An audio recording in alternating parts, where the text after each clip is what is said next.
Episode की शुरुआत में दिखाते हैं कि फैंग और वो बंदा फाइट कर रहे होते हैं और फैंग रोनी को वहाँ से भागने के लिए कह रहा होता है। तभी वो पूछती है, तुम फैंकिन हो ना, तुम मेरी बहन का नाम कैसे जानते हो। ये सब सुनकर फैंग को कुछ भी समझ में नहीं आ रहा होता है कि आखिर वो कह क्या रही है। वो बंदा बताता है कि उसकी बहन 10 साल पहले यहीं पर मारी गई थी।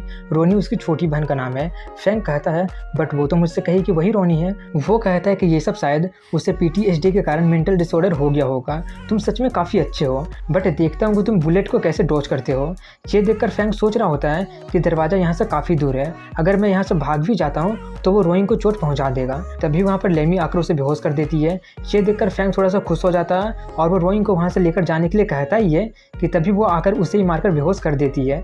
इसके बाद हॉस्पिटल का सीन दिखाया जाता है जहाँ पर फैंग ये सब यांग को बता रहा होता है। इतना सुनकर वो कहता है, तो उसके बाद क्या हुआ, तुम्हें कुछ भी याद नहीं है। फैंग कहता है कि मुझे कुछ भी याद नहीं आ रहा है। वो मैं था जिसने रोइंग को बचाया था, लेकिन फिर भी उसकी मेड मुझे क्यों मारी थी। वहीं दूसरे बेड पर से स्वान चिल्ला रहा होता है। ये देखकर फैंग कहता है कि जितना ज़्यादा मैं मिजरेबल हो तुम उतना नहीं हो। वैसे उसे हुआ क्या है। यांग बताते कि स्वान उनके फैमिली को बताने गया था, बट पता नहीं क्यों गेट के सामने मौजूद लेडी उसे इतना पीटी थी। फैंग सोच ही रहा होता है कि आखिर लेमी ऐसा क्यों की कि तभी वहाँ पर लेमी आ जाती है और आकर पूछती है कि क्या फैंकिन यहीं पर है। ये बोलकर वो उसकी तरफ बढ़ने लगती है। यांग एप्पल फेंक कर कहता है कि अब तुम्हें क्या चाहिए, अगर तुम लड़ना चाहती हो तो तुम्हें सबसे पहले स्वान से निपटना पड़ेगा। लेकिन वो लड़ाई झगड़ा ना करके उनसे माफ़ी मांगने लगती है। ये देखकर वो लोग थोड़े से हैरान हो जाते हैं और उससे पूछते हैं कि क्या यहाँ पर तुम हमें मारने नहीं आए हो, ये तुम क्या कर रही हो। वो अपने ड्रेस का बटन खोलते हुए कहती है कि बिना सच जाने मैंने आपको पीटा था, इसलिए मुझे उसका काफ़ी अफसोस है, इसलिए प्लीज़ मेरी गलती माफ़ कर दीजिए।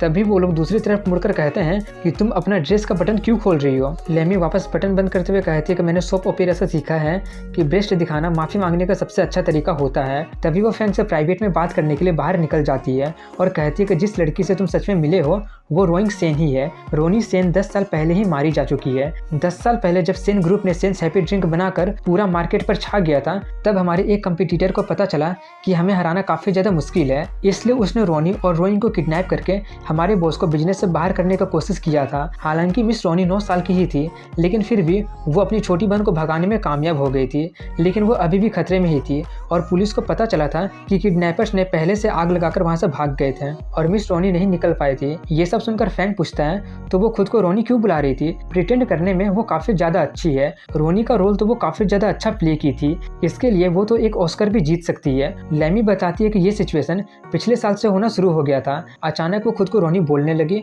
और दोनों रोल्स में स्विच करने लगी। पहले तो हमें लगा था कि वो PTSD के कारण ये सब कर रही है, लेकिन उनका मेमोरी और इमोशन बिल्कुल ही अलग है। ऐसा लगता है जैसे कि रोनी का सोल उसके बॉडी पर कब्जा कर लेता है। फैंग कहता है, तो इसलिए वो पिछले साल से स्कूल जाना बंद कर दी। लेमी कहती है, हाँ, हमें अभी तक ये पता नहीं चला है कि आखिर उनका पर्सनैलिटी स्विचिंग का मैकेनिज्म काम कैसे करता है। अगर ये सीक्रेट रिवील हो जाता है तो उसे चोट भी पहुंचाया जा सकता है। मिस रोनी अभी भी मोटरसाइकिल रेसर गैंग के साथ हैंग आउट करती है, इसलिए हमने गैंग के मेंबर को रिश्वत देकर अपना इन्फॉर्मेंट बना लिया है। कल वो तुम्हें गलत समझकर मुझे एक मिसलीडिंग मैसेज भेज दिया था, इसलिए मैंने तुम्हें पीटा था। फैंग कहता है, तो इसलिए तुम मुझे कल मिलते ही पीटने लगे थे। लेकिन तभी वो चिल्लाने लगता है कि अगर वो वापस स्कूल जा ही नहीं सकती है तो मैं प्रिंसिपल सॉन्ग से कैसे डील करूंगा। तभी वहाँ पर रोइंग आकर कहती है कि मैं वापस स्कूल जा सकती हूँ। उसे वैसा देखकर फैंग चिल्लाने लगता है कि ये तुम क्या कर रही हो। वो बटन बंद करते हुए कहते हैं कि सोप ओपेरा के अनुसार ब्रेस्ट दिखाना ग्रेटिट्यूड कन्वे करने का सबसे अच्छा तरीका है। फैंग उससे पूछता है कि आखिर ये सोप ओपेरा है क्या जो तुम लोग देख रही हो। वो कहते हैं कि लेमी मुझे बताई कि कल क्या हुआ था, वो तुम ही थे जिसने मुझे कल बचाए थे, इसलिए मैं स्कूल जा सकती हूँ। फैंग कहता है कि मैं एक मॉन्स्टर हूँ, आखिर तुम्हारा इससे क्या मतलब था। वो बताती है कि कभी कभी मैं अनकॉन्शियस हो जाती हूँ और जब दोबारा कॉन्शियसनेस गेन करती हूँ तो कई दिन बीत चुके होते हैं और मेरा पूरा रूम का कबाड़ा हो गया होता है। मुझसे कहा गया है कि ये सब शायद मेरी नींद में चलने वाली बीमारी के कारण होता है। ये सुनकर फैंग सोचता है कि क्या इसे इसी के बारे में नहीं पता है, इसलिए वो उसे बताने ही वाला होता है, लेकिन लेमी उसे बताने से मना कर देती है। इसलिए फैंग बात को चेंज करते हुए कहता है कि अगर स्कूल में ऐसा कुछ तुम्हारे साथ होता है तो मुझे कांटेक्ट करने से मत हिचकिचाना। ये सब देखकर फैंग सोच रहा होता है कि इसका मतलब उसे उसी के कंडीशन के बारे में नहीं पता है। तभी वो कहती है कि चोंगनान गर्ल्स स्कूल में मेरी एक काफ़ी क्लोज फ्रेंड भी पढ़ती है, वो भी मेरी हेल्प जरूर करेगी। तभी वहाँ पर ये चिल्लाते हुए आ रही होती है कि क्या तुम ठीक हो। फैंग और ये एक दूसरे को वहाँ पर देखकर थोड़े से हैरान हो रहे होते हैं कि तुम। ये उससे कहती है कि आज सुबह मुझे पता चला कि तुम हॉस्पिटलाइज हो गई हो, इसलिए मैं दौड़ते दौड़ते तुम्हें देखने चली आई। वो कहती है मैं ठीक हूँ और उससे अपने साथ आइसक्रीम खाने लेकर चली जाती है। ये देखकर फैंग कहता है क्या बात है, ये लोग एक दूसरे को जानते हैं। लैमी कहती है वो लोग एक दूसरे को 10 सालों से जानते हैं। फैंग कहता है बट मुझे तो बताया गया था कि ये का कोई दोस्त है ही नहीं। ओह, तो इसका मतलब है कि उसका कोई कॉमन फ्रेंड नहीं है। तभी लैमी कहती है कि हमारे बॉस तुमसे मिलना चाहते हैं, अगर तुम अभी फ्री हो तो हम लोग चल सकते हैं। इसलिए वो चला जाता है, जहाँ पर मिस्टर सेन कहते हैं कि मेरे ऊपर तुम्हारा बहुत ही बड़ा एहसान है और हाँ, मेरी माफ़ी भी स्वीकार कर लो, मैं और लेमी काफ़ी ज़्यादा रूड हो गए थे। फैंग कहता कोई बात नहीं, मैं समझ सकता हूँ कि आप तो सिर्फ अपनी बेटी को बचाने की कोशिश कर रहे थे, इसलिए मैं इस बात से अवेयर हूँ कि उस वक्त आपका मुझ पर भरोसा करना बहुत ही ज़्यादा मुश्किल था। मिस्टर सेन कहते हैं कि रोइंग वापस स्कूल जाने के लिए मान गई है और मैं ली सोंग से बात कर लूँगा और अब तुम आराम कर सकते हो। ये सब देखकर फैंग काफ़ी ज़्यादा खुश हो रहा होता है, लेकिन तभी वो उससे पूछ लेता है कि कल वो ऑफेंडर रोइंग को किडनैप क्यों किया था, क्या उसने ये सब पैसों के लिए किया था। मिस्टर सेन कहते हैं काश ऐसा ही होता, बट पैसा उसका टारगेट था ही नहीं। 10 साल पहले हमारा product sense happy drink market का ज़्यादातर शेयर पर कब्जा कर लिया था और हम लोग पूरे सिटी का डोमिनेंट कंपनी बनने वाले थे। हमारे कंपटीटर्स हमसे कम्पीट करने में काफ़ी ज़्यादा कमज़ोर थे, इसलिए उन लोगों ने मेरी बेटियों को किडनैप करके मुझे मार्केट से बाहर निकालने का कोशिश किए थे। रोनी को ना बचा पाने के लिए मैं हमेशा खुद को ब्लेम करता था, लेकिन मेरे पास अब एक ग्रेट अपॉर्चुनिटी है। अब फाइनली मेरे पास एक अच्छा चांस है उस ऑफेंडर से बात करने का। उनका वैसा रिएक्शन देखकर फैंग थोड़ा सा डर जाता है और वो सोचता है कि एक ओवर प्रोटेक्टिव फादर कभी कभी काफ़ी ज़्यादा डरावना भी हो सकता है, इसलिए फैंग बाय बोलकर वहाँ से जाने लगता है। लेकिन तभी मिस्टर सेन उसे रोककर एक कार्ड देते हुए कहते हैं कि ये मेरा तरीका है थैंक यू बोलने का, प्लीज़ इसे ले लो। फैंग उसे लेकर वहाँ से जाने लगता है, लेकिन तभी वो कहते हैं कि मैं चाहता हूँ कि तुम मुझ पर एक और एहसान करो, रोइंग से दूर रहना। तुम समझ रहे हो ना कि मेरा क्या मतलब है। फैंग कहता है मिस्टर सेन क्या आपको इस बात पर शक है कि मैं उसके क्लोज जाकर उसका फ़ायदा उठाऊंगा। मैं आपसे प्रॉमिस करता हूँ कि मैं रोइंग से दूर रहूँगा, पर पैसों से मेरा इंसल्ट मत कीजिए। ये बोलकर वो कार्ड तोड़कर डस्टबिन में फेंक देता है। तभी मिस्टर सेन उठकर ताली बजाते हुए कहते हैं कि तुम सच में काफ़ी ज़्यादा एडमायरेबल हो, तुमने अभी अभी $1 मिलियन को ठुकरा दिया। मुझे माफ़ कर देना कि मैं थोड़ा सा रूड हो गया था, अभी जो कुछ भी हुआ क्या तुम उसे भुला सकते हो। फैंग कहता है कोई बात नहीं, मैं कोई भी गरज नहीं रखूंगा। ये कहकर वो बाय बोलकर वहाँ से चला जाता है और बाहर आकर बहुत ही रोने लगता है, अफसोस करने लगता है कि ये मैंने क्या कर दिया, मुझे इतना ज़्यादा दिखावा नहीं करना चाहिए था।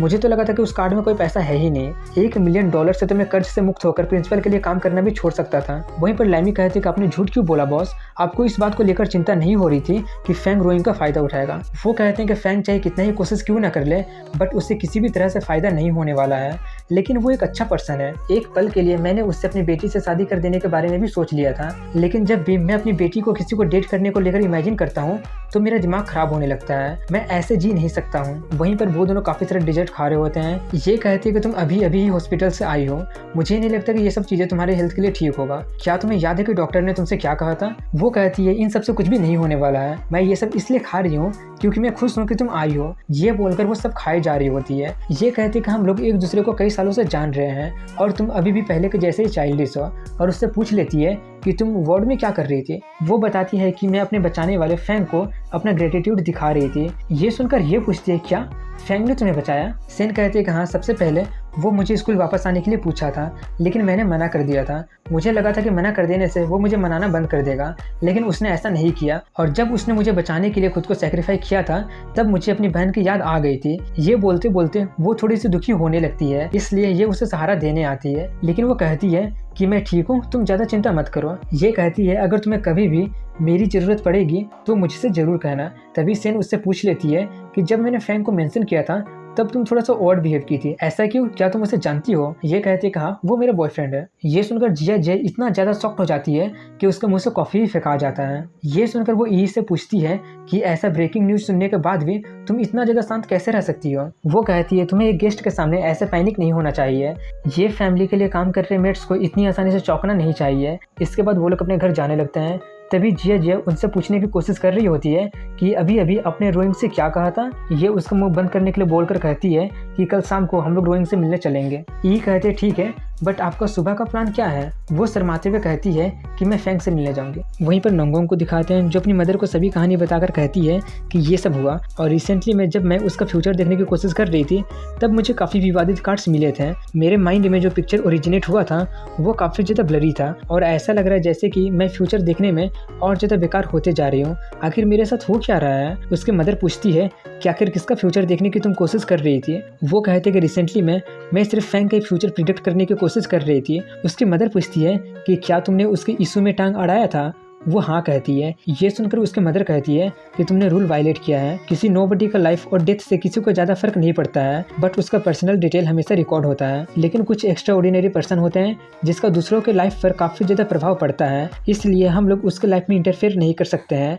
अगर हम ऐसा करते हैं तो कुछ ऐसी फोर्सेस है जिसका तुम नाम भी नहीं दे सकती हो, वो उस एक्स्ट्रा ऑर्डिनरी पर्सन का लाइफ पाथ पहले जैसा ठीक कर देगा और उसका फ्यूचर देखने का एबिलिटी कुछ टाइम के लिए खत्म हो जाएगा जो उसके लाइफ में इंटरफेयर किया था। वो हैरानी से कहती है तो इसका मतलब है कि फैंग एक एक्स्ट्रा ऑर्डिनरी पर्सन है। उसके मदर कहते हैं कि तुम हमारे परिवार के कई टैलेंटेड पूर्वजों से भी टैलेंटेड हो, लेकिन ये काफ़ी अजीब बात है कि तुमने अभी तक नोटिस नहीं किया। और उससे पूछती है कि तुमने उसका फ्यूचर में क्या देखा था। वो बताती है कि मुझे एक फ़ोटो दिखा था जिसमें कई सारे लोग खुशी खुशी जमा हुए थे। वो सब काफ़ी ज़्यादा चाउटिक दिख रहे थे, बट मैं कह सकती हूँ कि वो सभी लोग काफ़ी ज़्यादा खुश थे। ये सुनकर उसकी मदर सोच रही होती है कि ये तो काफ़ी ज़्यादा नॉर्मल लग रहा है, इसमें गलत क्या है। वहीं पर नोंगोंग कह रही होती है कि मोया कहे कि अगर कोई लड़का एक से ज़्यादा लड़की के साथ खुशी खुशी रहता है तो उसे एक गर्लफ्रेंड फुल कल्टीवेट करना ही पड़ता है, बट करंट सिचुएशन को जज करते हुए मुझे नहीं लगता है कि फैंग ये करेगा। तभी उसके मदर कहती है तो ठीक है, तुम उस लड़के से दूर रहो और उसका किसी भी दोस्त का फ्यूचर प्रिडिक्ट मत करना। अब फिर से कोई भी रूल ब्रेक मत करना,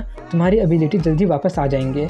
ये बोलकर वो बाहर चली जाती है और सोचने लगती है कि नोंगोंग जरूर उस पिक्चर को एक्सप्लेन करने में गलती कर दी होगी, बट मैं ये एक्सप्लेन नहीं कर सकती हूँ कि क्यों उसका इंटरवेंशन रूल का वायलेशन दिखा रहा है। आखिर उस पिक्चर का सीक्रेट क्या है? कहीं उसका वर्ल्ड पर कोई इंपॉर्टेंट इफेक्ट तो नहीं है ना? और उससे भी इम्पोर्टेंट इस फैंग किन का रियल आइडेंटिटी क्या है? और यहीं पर एंड हो जाती है।